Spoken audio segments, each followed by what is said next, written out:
கிருபையினாலே நாம் வெவ்வேறான வரங்கள் உள்ளவானபடினால் நம்மில் தீர்க்க தரிசனம் சொல்கிற வரத்துடையவன் விசுவாச பிரமாணத்துக்கு ஏற்றபடி சொல்ல கடவன். ஊழியம் செய்கிறவன் ஊழியத்திலும், போதிக்கிறவன் போதிக்கிறவன், புத்தி சொல்கிறவன் புத்தி சொல்கிறவன் தரித்திருக்க கடவன்.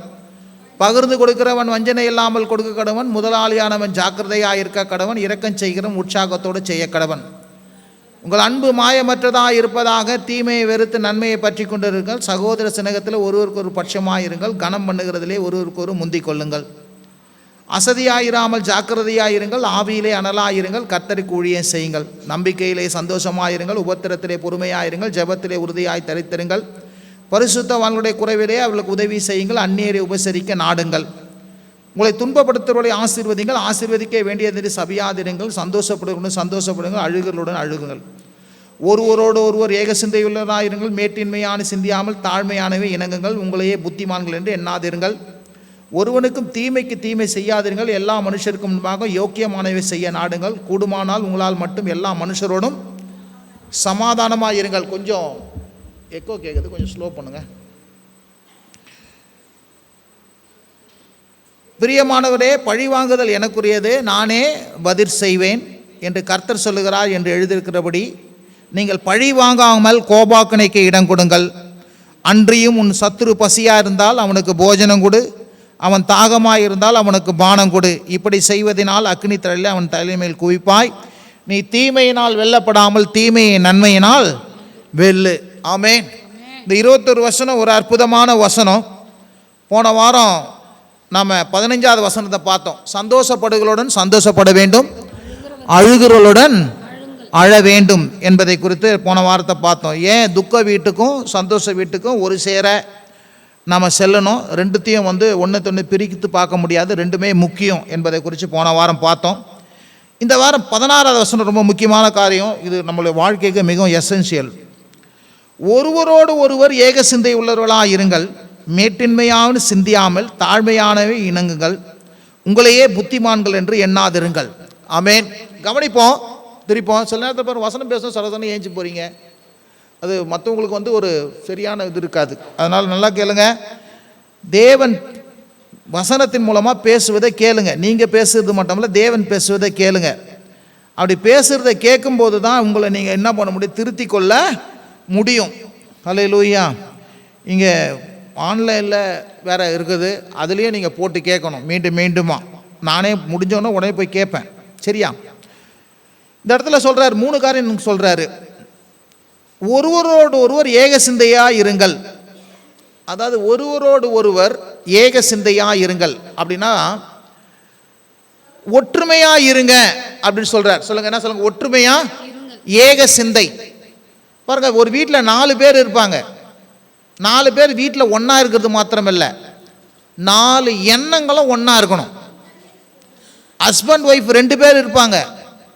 ஹஸ்பண்ட் ஒய்ஃப் 2 பேர் இருக்கிறது மட்டுமில்லை, 2 பேருடைய எண்ணங்களும் மனதும் சிந்தனையும் யோசனையும் அவங்களுடைய எல்லா காரியங்களும் ஒன்றாகணும். எத்தனை பேருக்கு விளங்குது? அதுதான் ஏக சிந்தை உள்ளவர்களாய் இருங்க. கணவனும் மனைவியாக ஒரே வீட்டில் இருப்பாங்க, பிள்ளைகள் எல்லாம் ஒரு வீட்டில் இருப்பாங்க. ஆனால் ஆளுக்கு ஒரு மூலையில் இருப்பாங்க. என்னையா, வீட்டில் ஒரே வீட்டில் தான் இருப்பாங்க, ஆனால் ஒருவரோடு ஒருவர் என்ன பண்ணாது, எண்ணங்கள் ஒத்து வராது.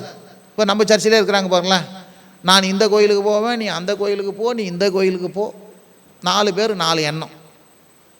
4 பேர் 4 எண்ணமாக என்ன பண்ணுவாங்க, பிரிஞ்சு இருப்பாங்க.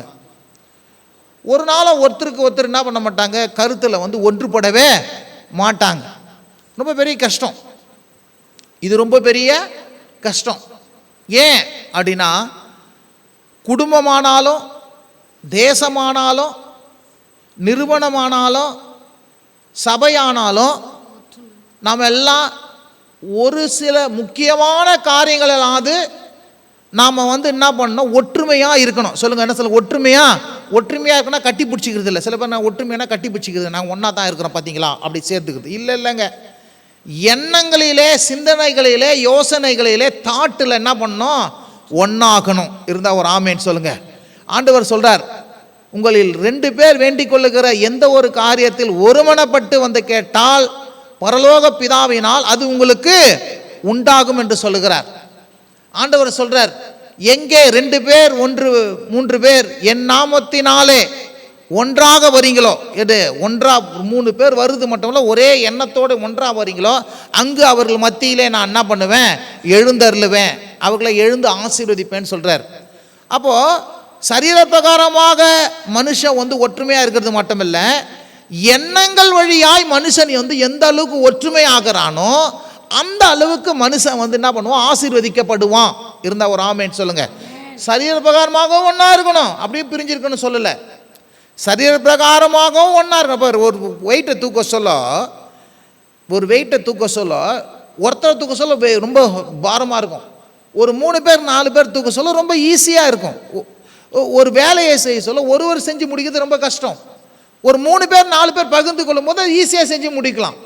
அதே மாதிரி தான் நான் சொல்கிறேன், இந்த எண்ணங்கள் ஒருபடும் போது ஜபத்துக்கு பதிலானாலும் சரி, ஒரு காரியம் சித்தி ஆகுறதும் சரி, ஒரு காரியம் கைகூடி வருதும் சரி, ஒரு காரியம் வாய்க்கிறதும் சரி, ஒரு காரியம் சீக்கிரமாய் நிறைவேறதுக்கு எண்ணங்களிலே நாம் ஒன்றுபட வேண்டும். சொல்லுங்க, எண்ணங்களிலே ஒன்றுபட வேண்டும். எத்தனை பேருக்கு விளங்குதுங்க? எப்படி சரீர பிரகாரமாக ஒன்றுபட்டு ஒரு வேலையை செய்யும் போது எப்படி குயிக்காக நடக்குதோ, எண்ணங்களிலே சிந்தனைகளிலே யோசனைகளிலே நல்ல நல்ல காரியங்களை ஒன்றுபட வேண்டும். ஆமென். கிழக்குக்கு மேற்குக்கு என்ன பண்ணக்கூடாது, ஒருவரோடு பிரிந்து இருக்கவே கூடாது.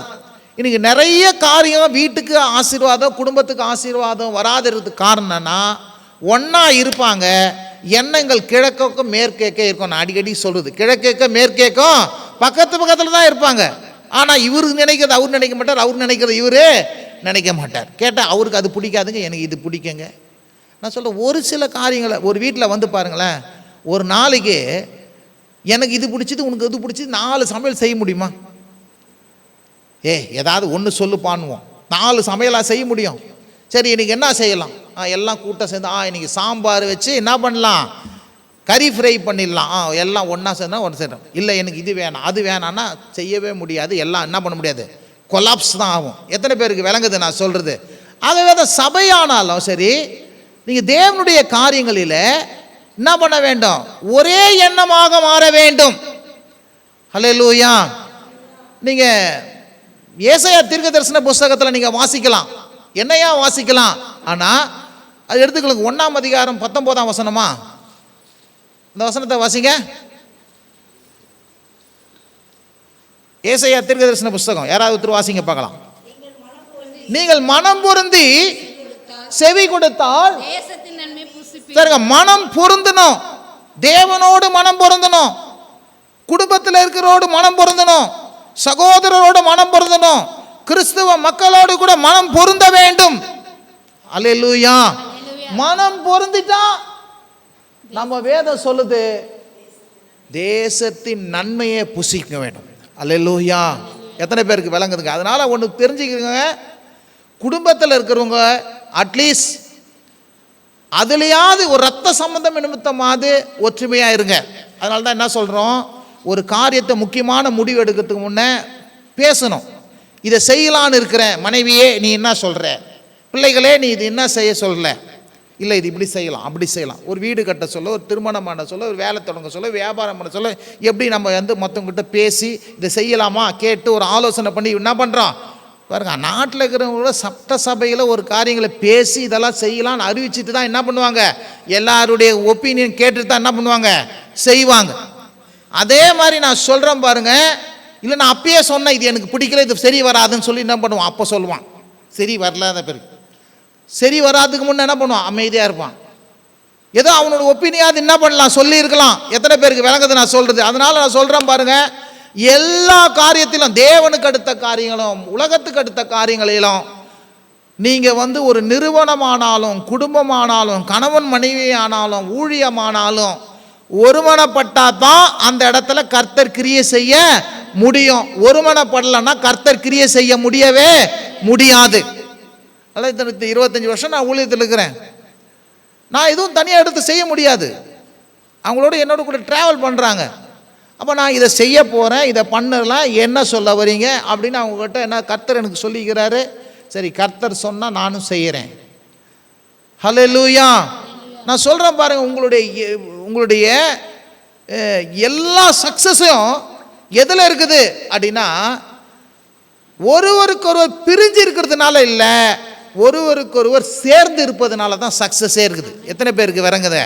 சரீர பிரகாரமாக சேருதை காட்டிலும் எண்ணங்கள் வடிவிலே, யோசனைகள் வடிவிலே, சிந்தனைகள் வடிவிலே, தாட் வடிவிலே எந்த மனுஷன் ஒருமனப்பட்டு சேர ஆரம்பிக்கிறானோ அந்த இடத்துல பெரிய வெற்றியை உங்களால் என்ன பண்ண முடியும்? பார்க்க முடியும். இருந்தால் ஒரு ஆமேன் சொல்லுங்க.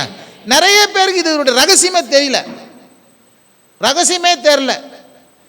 என்ன இல்லைப்பா, எங்கள் அம்மா செய்கிறதே எனக்கு பிடிக்கவே மாட்டுதுப்பா, எப்போ பார்த்தாலும் தப்பு தப்பு தப்பாக செய்யுதுப்பா அப்படின்வாங்க. ஒருத்தருக்கு ஒருத்தர் எண்ணங்களில் வேறுபட்டிருக்க சொல்ல அந்த குடும்பம் ரொம்ப கொலாப்ஸாக போகும். நான் சொல்கிறேன் பாருங்கள். அதனால் நான் உங்களுக்கு சொல்கிறேன், தேவனுடைய காரியங்களிலும் நீங்கள் நல்மனம், வசனத்தோடு நல்மனம் பொருந்துங்க. இந்த வசனம் இப்படி சொல்லுது, இந்த வசனத்தோடு என்னுடைய எண்ணத்தை நான் பண்ணுறேன், சேர்க்கிறேன். தேவனோடு நல்மனம் பொருந்துறேன், ஊழியக்காரோடு நல்மனம் பொருந்துறேன், மனைவியோடு, கணவனோடு கூட, பிள்ளைகளோடு கூட, சபையின் மக்களோடு கூட நான் என்ன பண்ண போகிறேன்? நல்ல நல்ல காரியங்களுக்கு நல்மனம் பொருந்துறேன் அப்படின்னு தீர்மானத்தை எடுத்து பாருங்க. உங்கள் வாழ்க்கையில் நன்மையை நீங்கள் புசிப்பீங்க. ஹல்லேலூயா. அடுத்து சொல்கிறாரு, என்ன சொல்கிறாரு கவனிங்க. மேட்டின்மையாவை சிந்தியாமல் தாழ்மையானவை என்ன பண்ணுங்க? சிந்திங்க. ரெண்டு சிந்தனையை கொடுத்தா எல்லாமே சொல்லுது. ஒரு மனம் ஆகுது. அடுத்தது என்ன பண்ணாது? ப்ரைடு இருக்கக்கூடாது, பெருமை இருக்கக்கூடாது. எப்போதுமே நம்மளை குறித்து பூஸ்ட் பண்ணி பெருமையாக என்ன பண்ணக்கூடாது? சிந்திக்கக்கூடாது. பெருமை எங்கேருந்து வருது அப்படின்னா பிசாசுக்கிட்டேருந்து வருது. எங்கேருந்து வருதுங்க? பிசாசுக்கிட்ட. பாருங்க, இவன் அந்த தரேயு ராஜா, இது நான் கட்டின மகா ராஜா வல்லவா அப்படின்னு தானியேல நினைச்சான். நினைச்ச உடனே புல்ல மேய ஓட்டம். பிசாசு எப்படி தரையில் விழுந்தான்? கீழே தள்ளப்பட்டான். நான் உன்னதத்துக்கு ஏறுவேன், அங்கே வடபரசத்தில் உட்காருவேன், சிங்காசனத்தில் மேலே உயருவேன் அப்படின்னு மேட்டின்மே நினைச்சான் பார், பொத்துன்னு வந்துட்டான். நான் சொல்கிறேன் பாருங்க, எண்ணங்களிலே, சிந்தனைகளிலே நமக்குள்ள என்ன பண்ணக்கூடாது? ப்ரைடு இருக்கக்கூடாது. எத்தனை பேருக்கு விளங்குதுங்க? அப்படின்னு சொல்கிறோன்னா சில பேர் என்ன பண்ணுறாங்க? ட்ரெஸ்ஸில் நான் ப்ரைடை காட்டல மாட்டேன், நான் ட்ரெஸ்ஸில் அம்பலை காட்டுறேங்க. அதனால நான் பழைய ட்ரெஸ்ஸை போடுறேன், கிழிஞ்ச ட்ரெஸ்ஸை போடுறேன், பகட்டாக உடுத்த மாட்டேன், நல்லா க்ளீனாக பண்ண மாட்டேன், பளிச்சு பண்ண மாட்டேன். இல்லைங்க, நான் தாழ்மையாக இருக்கிறதுக்கு எல்லாம் ஒரே மாதிரி தான் இருப்பேன், தாழ்மையாக இருக்கிறதுக்கு சிம்பிளாக தான் உணிவேன். சிம்பிளாக அணிகிறதெல்லாம் நல்லா அணிகிறது அதெல்லாம் கிடையாது. எண்ணங்களில் நம்ம என்ன பண்ணக்கூடாது? நம்மளை குறித்து பெருசாக எண்ணக்கூடாது. சொல்லுங்க, நம்மளை குறித்து என்ன பண்ணக்கூடாது? பெருமையாக பேச. சில பேர் வாயை திறந்தா, ஐயோ நான் அவனாக்கும், நான் இவனாக்கும், எனக்கு எல்லாம் தெரியும்க்கோ, நான் வேலையில் போகலன்னா வேலையே நடக்காது, நான் அங்கே போகலன்னா எல்லாம் நடக்கவே நடக்காது, நான் இருந்தால் தான் அங்கே எங்கள் ஓனரே நடத்துவார், நான் போனால் தான் கம்பெனியை திறப்பாங்க, நான் போனால் தான் நான் சொல்லுங்கள், நான் சொல்லுவாங்க. நான் இல்லைன்னா குடும்பம் ஓடாது, நான் இல்லைன்னா எப்படி நடத்துவீங்க, நான் ஆனாலும் பெண்ணானாலும் யாரும் என்ன பண்ணக்கூடாது? நான் என்று என்ன பண்ணக்கூடாது? சொல்லவே கூடாது. பெருமை அங்கேருந்து தான் என்ன பண்ணுது? ஸ்டார்ட் ஆகுது. ஒரு நாளும் என்ன பண்ணாதீங்க, நான் உழைக்கிறேன், நான் சம்பாதிக்கிறேன், நான் பண்ணுறேன், என் காசு, என் மணி, என் சொத்து, நான் எப்படி ஒன்றா அழிப்பேன், அது யாரையும் கேட்கக்கூடாது. இப்படிலாம் நம்ம பேசிக்கினே இருந்தோம்னா ஒன்றே முடிஞ்சு போச்சு, கதை முடிஞ்சு போச்சு. ஒரு நாள் என்ன பண்ணாதீங்க? பெருமையை பேசாதீங்க. என்ன பண்ணாதுங்க? பெருமையை பேச. நான் சொல்கிறேன், ஆசீர்வாதமாக இருக்கணுமா, வெற்றியாக இருக்கணுமா, உயர்வாக இருக்கணுமா, மகிழ்ச்சியாக இருக்கணுமா, சுகமாக இருக்கணுமா, வாழ்ந்து இருக்கணுமா அப்படின்னா பெருமையை பேசுறதை நிறுத்துங்க. பெருமையை பேசுறது என்ன பண்ணுங்க? நிறுத்துங்க. நிச்சயம் தெரியும், நீங்கள் பேச சொல்ல எது பெருமையாக பேசுகிறேன்னு தெரியும். அதனால தான் ஆண்டவர் சொல்கிறார், என்ன பண்ணுங்க? மேட்டின்மையானவை சிந்தியாமல் தாழ்மையானவை என்ன பண்ணுங்க? ஹம்பிளை தயாரிச்சு கொள்ளுங்க. ஒரு சில வசனங்களை வாசிப்போம், வாசிங்க.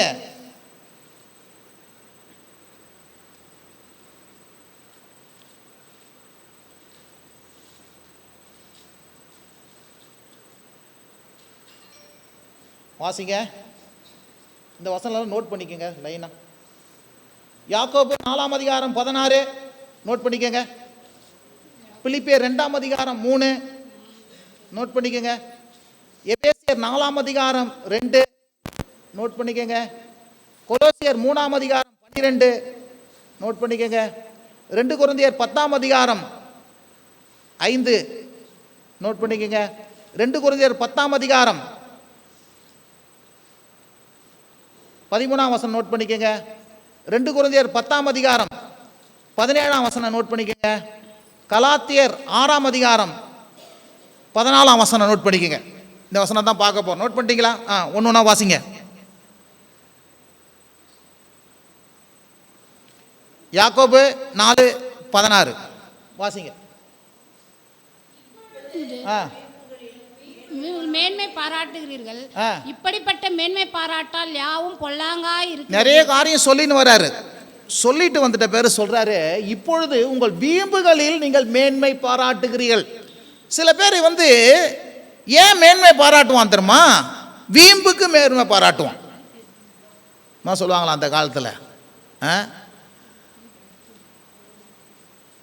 சாப்பிட்டு போட்ட இலையில, தூக்கிட்டு போகிற இலையில என்ன பண்ணுவோன்னா எண்ணெய் தடவி போடுவானா. என்னடா எண்ணெய் தடவி போனால் நாங்கள் அவ்வளோ நெய் எடுத்து யூஸ் பண்ணுறோம் பாரு, மற்றவங்களுக்கெல்லாம் பெருமையாக்குது. என்ன பண்ணுறதுக்கு? பெருமைக்கு என்ன பண்ணுவானா எண்ணெய் தடவி போடுவானா, நெய் நாங்கள் அவ்வளோ யூஸ் பண்ணுறோம் பாரு. வீம்புகளிலே நம்ம என்ன பண்ணக்கூடாது? வீம்புக்கு செய்யக்கூடாது. மற்றவங்க நம்மளை பெருசாக நினைக்கணும், மற்றவங்க நம்ம உயர்வாக நினைக்கணும், மற்றவங்க நம்மளை பெருசாக பேசணும் அப்படின்னு சொல்லி வீம்புக்கு என்ன பண்ணக்கூடாது? நம்ம மேன்மை பாராட்டக்கூடாது. இதெல்லாம் விட்டுணும். இதெல்லாம் சொல்லுங்க. நான் வீம்புக்கு என்ன பண்ணா என்னத்துங்க? இல்லைங்க, 4 ஜனங்க பார்க்குறாங்களே, 4 ஜனங்க பார்க்க சொல்லி இப்படி தானே இருந்து தானே ஆகணும் அப்படின்றதுக்காக இல்லாது பொல்லாது இல்லாத நினச்சி கடத்தலை வாங்கி வட்டிக்கு வாங்கி வீம்புக்கு என்ன பண்ணக்கூடாது? எது எசென்சியலோ அதுதான் செய்யணும். மொழிய அவங்கெல்லாம் செய்கிறாங்க, நானும் செஞ்சுக்கணுங்க. அவங்கெல்லாம் இதை பண்ணுறாங்க, நானும் இதை என்ன பண்ணங்க பண்ணியே ஆகணும் அப்படின்னு சொல்லிட்டு வீம்புக்கு மேன்மை பாராட்டக்கூடாது. அப்படி மேன்மை பாராட்டு தான் அது உனக்கு பொல்லாங்கா என்ன பண்ணுது முடியுது. எத்தனை பேருக்கு விளங்குது? நான் சொல்லக்கூடாது. அல்லேலூயா. வீம்புக்கு மேன்மை பாராட்டாதீங்க. அடுத்த வசனம் எடுத்து படிங்க. படிங்க. ஒன்றையும் வாதினாலாது, அது என்ன? வீண் பெருமையினாலாது செய்யாமல். பாருங்க, வாதையினால் ஒன்றுத்துக்கு சண்டை போடுறதில்ல, வாதத்துக்கு செய்யறது, கம்பேர் பண்றது. அவங்களுக்கு அவங்க எதுக்குன்னாலும் இல்லை நான் சொல்றது தான் சரி, நான் பண்றது தான் செய்யுது, நான் பேசுறது தான் கரெக்டு, நான் சிந்திக்கிறது தான் கரெக்டு அப்படின்னு சொல்லி யாரையும் விட்டு கொடுங்க. நான் எல்லாத்திலும் மேன்மையானவன், எனக்கு எல்லாம் கீழே நீங்க தான், எனக்கு யாரும் அறிவு சொல்லாதீங்க, எனக்கு யாரும் புத்தி புகட்டாதீங்க, எனக்கு எல்லாம் தெரியும் அப்படின்னு சொல்லி எல்லாத்துக்கும் சில பேர் என்ன பண்ணுறது? வாதம் பண்ணுறது, கவுண்டர் கொடுக்கறது. அப்படி நாம என்ன பண்ணக்கூடாது? ஒன்றும் செய்யாமல் மனத்தாழ்மை. சொல்லுங்க, மனதில் தாழ்மை இருந்தா ஒரு ஆமென் சொல்லுங்க. எண்ணங்களில, சரீரத்தில் தாழ்மை இல்லை. சரீரம் ஐயோ தோத்துறையா அந்த தாழ்மை இல்லைங்க. எண்ணங்களில் நம்மளை காட்டு ரொம்ப உயர்வான், நான் தான் பெரிய ஆள், அடுத்தவெல்லாம் ஒன்றும் இல்லை, அவன்லாம் வேஸ்ட்டு அப்படிலாம் எண்ணாமல் எல்லாரையும் மதிக்கத்தக்கதாக அந்த எண்ணங்களில் ஹம்பிள்னஸ் வருதா, அதுதான் உங்கள் வாழ்க்கையில் பெரிய காரியத்தை கொண்டு வரும். அதனால தான் சொல்ல, மேட்டின்மையாமல் சிந்தியாமல் தாழ்மையான வேலை என்ன பண்ணுங்க? இணங்குங்கள் இருந்தால் ஒரு ஆமை. இதெல்லாம் கொஞ்சம் கஷ்டம்தான்.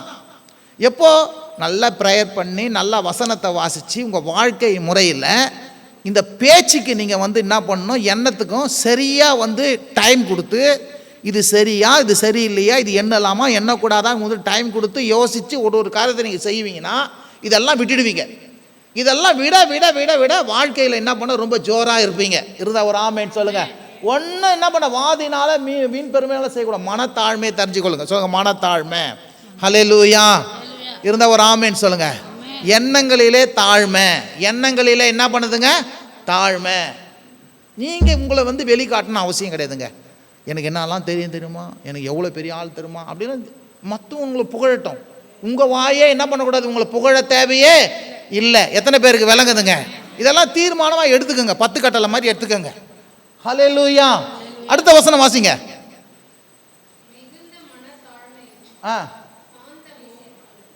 எபேசியர் வாசிங்க. மிகுந்த மனத்தாழ்மையும் சாந்தமும் ஒருவரை ஒரு தாங்கி. சொல்லுங்க மிகுந்த மனத்தாழ்மை. பக்கம் சொல்லுங்க மிகுந்த.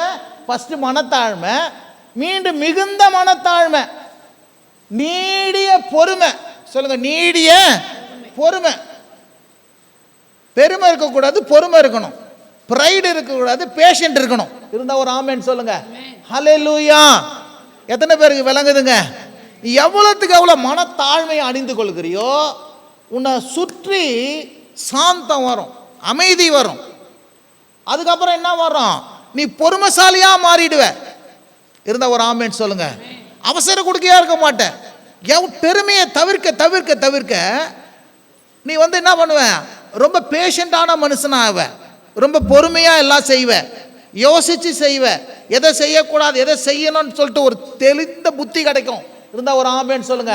அது மாத்திரமல்ல, மற்ற மனுஷர்களை எல்லாரையும் என்ன பண்ணுவேன்? இந்த பொறுமை மனத்தாழ்மை இருக்கும்போது அன்பினாலே நீ அடுத்த மனுஷனை தாங்குவ. அடுத்த குடும்பத்தை, அடுத்தவனுடைய வாழ்க்கையை, அடுத்தவனுக்கு ஒரு பில்லரை போல, ஒரு எப்படி ஒரு வீட்டை ஒரு பில்லர் எப்படி ஸ்ட்ரெச்சர் நிறுத்தி பாதுகாக்குதோ அதே போல அன்பினாலே ஒருவரை ஒருவர் என்ன பண்ணுவேன்? நீ குடும்பத்தையும் எல்லாத்தையும் தாங்கி பிடிப்பேன். இருந்த ஒரு ஆமென் சொல்ல. அடுத்தவன் விழாதபடி, அடுத்தவன் தவறாதபடி, அடுத்தவனை தாங்கி பிடிக்கிற அந்த கிருபையை கர்த்தர் உனக்கு என்ன பண்ணுவாரு? தருவாரு. இருந்த ஒரு ஆமென் சொல்லுங்க. ஹல்லேலூயா. அடுத்த வசனத்தை வாசிங்க.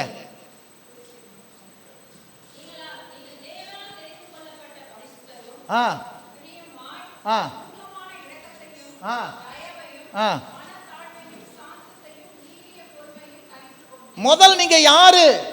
நீங்கள் தேவனால் தெரிந்து கொள்ளப்பட்ட பரிசுத்தர். நீங்க யாரு? தேவனுக்கு பிரியமானவங்க. நீங்க யாரு? உருக்கமான இரக்கத்தை உடையவங்க. நீங்க யாரு? தயவை உடையவங்க. நீங்க யாரு? மனத்தாழ்மையும் சாந்தத்தையும் நீடிய பொறுமையும் தரித்து கொண்டு. இருந்தா ஒரு ஆமென் சொல்லுங்க. உங்க ஆவியை குறிக்குது. உங்கள் ஆவி எப்படிப்பட்ட ஆவி தெரியுமா? முன்னாடி இருக்கிற ஆவி கிடையாது. இப்ப எப்பேற்பட்ட ஆவி? மீட்கப்பட்ட ஆவி, ரட்சிக்கப்பட்ட ஆவி, புதிதாக்கப்பட்ட ஆவி, கிறிஸ்துவுக்குள் புது சிருஷ்டியா இருக்க. எப்படிப்பட்ட மனுஷனா இருக்கிற? சாந்தமுள்ள மனுஷன், பொறுமை உள்ள மனுஷன், மனத்தாழ்மை உள்ள மனுஷன். இருந்தா ஒரு ஆமென் சொல்லுங்க. மேல கடத்தலாம் விட்டுருங்க. சொல்லுங்க போ. நான் யாரு? சொல்லுங்க நான் யாரு? நான் சாந்தம் உள்ளவன், நான் பொறுமை உள்ளவன், நான் யாருங்க? மனத்தாழ்மை உள்ளவன். இருந்தா ஒரு ஆமென் சொல்லுங்க. அப்படிப்பட்ட ஆவியை கொடுத்திருக்கிறார். அதான் சொல்றாரு. ஆகையால் நீங்கள். ஆகையால் யாருங்க? நீங்கள். நிறைய மேலெல்லாம் இருக்குது, கீழே மட்டும் பார்ப்போம். நீங்க மனத்தாழ்மை சொல்லுங்க. எனக்கு என்ன சொல்லுங்க? எப்போதும் சொல்லுங்க. எனக்கு பெருமை இல்லைங்க, மனத்தாழ்மை இருக்குது. மனத்தாழ்மை இருக்குது. இப்படி சொல்லி சொல்லி பாருங்க, நீங்க மனத்தாழ்மையா நடக்க ஆரம்பிச்சிருவீங்க. இருந்தா ஒரு ஆமென் சொல்லுங்க. ஹல்லேலூயா. ஒருவேளை நீங்க பெருமையா பேசுறீங்கன்னா அது உங்க சுவாபத்துக்கு வேறுபட்டு பேசுறீங்க. ஆண்டவர் உங்களை என்ன பண்ணாரு? பாவத்திலிருந்து எப்போ மீட்டாரோ, பிசாசின் பிடியிலிருந்து எப்போ மீட்டாரோ, உங்களை இப்பேற்பட்ட மனுஷனா மாத்தி இருக்கிறாரு. எல்லாம் கரம் தட்டி கர்த்தர் நாமத்தை மகிமைப்படுத்துங்க. ஹல்லேலூயா. அதனாலதான் பாருங்க, ரட்சிக்கப்பட்டு கோயிலுக்கு வசனத்தை படிச்சு ஆராதிக்கிறவன் கொஞ்சம் கொஞ்சம் கொஞ்சமா அவன் என்ன பண்றான்? மாறுதல் பார்க்கறான். ஐயா முன்ன போல இல்லப்பா, அவன் முன்ன எவ்வளோ ஃபாஸ்ட் இல்லை, இப்போ பார்த்தே எல்லாத்தையும் சைலண்ட்டாக இருக்கிறான், ரொம்ப பொறுமையாக இருக்கிறான், பேசுறது சைலன்ஸு, ஆட்டிடியூட்டு வேறு மாறிச்சு, முன்ன மாதிரி இல்லைப்பா, அவன் ரொம்ப மாறிட்டான்ப்பா. ஆமாம். இருந்தால் ஒரு ஆமேன்னு சொல்லுங்கள். முன்ன வேற இப்போ வேற. நான் இருந்தால் ஒரு ஆமேன்னு சொல்லுங்கள். நான் அர்ஜென்ட்டு கொடுக்க கிடையாது, கோபக்காரன் கிடையாது, பெருமைக்காரன் கிடையாது, வீம்புக்குன்னு செய்கிறது கிடையாது, என்னையே நான் உயர்த்துக்கிறது கிடையாது. இருந்தால் ஒரு ஆமேன்னு சொல்லுங்கள். எல்லாவற்றையும் பொறுமையும் சாந்தத்தையும் நான் என்ன பண்ணுறேன்? தெரிந்து கொள்கிறேன். இருந்தால் ஒரு ஆமேன்னு சொல்லுங்கள். ஹல்லேலூயா. அடுத்த வசனத்தை வாசிங்க.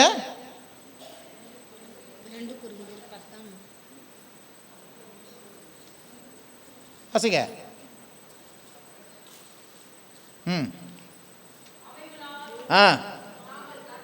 தர்க்கங்களையும் தேவனை அறிகிற அறிவுக்கு விரோதமாக எழுப்புகிற எல்லா மேட்டின்மை. கவனிங்க பாருங்க, பவுல் சொல்றாரு, நான் தர்க்கங்களையும், தர்க்கம் பண்றான் பாரு, இதெல்லாம் விட்டுடுறோம். சொல்லுங்க, தர்க்கங்களையும் தேவனை அறிகிற அறிவுக்கு விரோதமாக எழும்புகிற எல்லா மேட்டின்மை. ஏன் மேட்டின்மையாக இருக்கக்கூடாது? எவன் மேட்டின்மையாக இருக்கிறானோ, ப்ரைடாக இருக்கணும், அவனை தேவனை அறிஞ்சு கொள்ள மாட்டான். அவன் என்ன அறிந்து கொள்ள மாட்டான்? தேவனை அறிய மாட்டான். தேவன் அவனுக்கு தெரியாது. தேவன் அவனுக்கு வெளிப்படுத்த மாட்டார். தான் யார் என்பதை அவனுக்கு புலப்படுத்த மாட்டவே மாட்டார். அதனால தான் சொல்கிறாரு, எல்லா மேட்டின்மையை நான் விளக்குறேன். ஏன்? அது தேவனை அறிகிற அறிவுக்கு என்ன பண்ணுது? விரோதமாக என்ன பண்ணுகிறது? இருக்கிறது. அதனால சொல்கிறாரு, எல்லா மேட்டின்மையும் நிர்மூலமாக்கி எந்த எண்ணத்தையும் கிறிஸ்துவுக்கு என்ன பண்ணுறேன்? கீழ்ப்படும்படி சிறைப்படுத்துகிறேன். இருந்தா ஒரு ஆமென் சொல்லுங்க. இப்போ எனக்கு என்னெல்லாம் வருது? பழைய எண்ணம், பழைய இது, நான் அப்படி, நான் அப்படி, இப்படி, நான் அவன், நான் இவன் வருது பாருங்க. ஆனால் நான் அதையெல்லாம் என்ன பண்ணுறேன்? அந்த எண்ணத்தை எல்லாம் எண்ணாதபடி எண்ணத்தையே என்ன பண்ணுறேன்? சிறைப்படுத்துகிறேன்.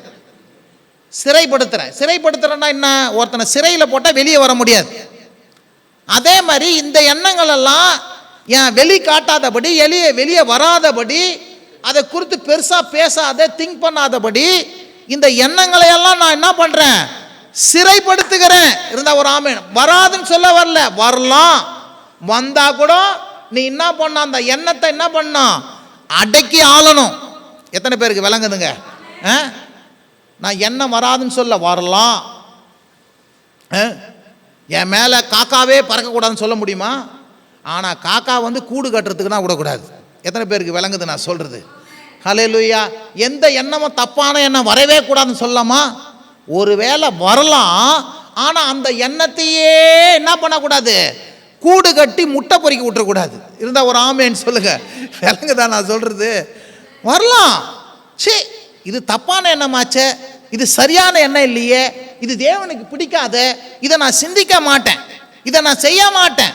இயேசுவின் நாமத்தினால இப்படிப்பட்ட மேட்டின்மையான எண்ணங்கள், இது தேவனை அறிகிற அறிவுக்கு விரோதமாக இருக்கிற எண்ணங்கள் எல்லாம் சிறைப்படுத்துகிறேன், என்னை விட்டு போ அப்படின்னு சொல்லணும். இருந்தால் ஒரு ஆமேன் சொல்லுங்க. உடனே போகும்.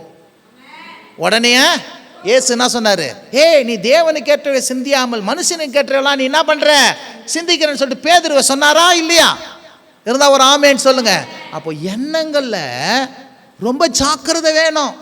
எல்லா எண்ணமே வச்சுக்கின்னு நம்ம என்ன பண்ணுறது? வீட்டுக்கு வருது எல்லாத்தையும் குப்பையும் தூக்கி எல்லாம் வச்சுப்போமா? சரி, இதெல்லாம் குப்பை வீட்டுக்குள்ள எத்தனை வராதப்பா நம்ம சொல்லுவோம்ல. நான் கூட சில நேரத்தில் நிறைய காரியங்களை பாஸ்டர் சொல்லுவேன், இதெல்லாம் வீட்டுக்குள்ளே எத்தனை வராது, தூக்கு தூக்கு தூக்கு தூக்கு தூக்குன்னு. எத்தனை பேர் விளங்குதுங்க? எல்லாம் வைக்கிறதுக்கு இல்லை. சில பேர் பெரிய பெரிய சிலையாக கொடுத்தான். ஒரு வீட்டில் போனேன், கிறிஸ்தவ வீட்டில் போனேன். போனால் புளியார் அங்கே இருக்குது.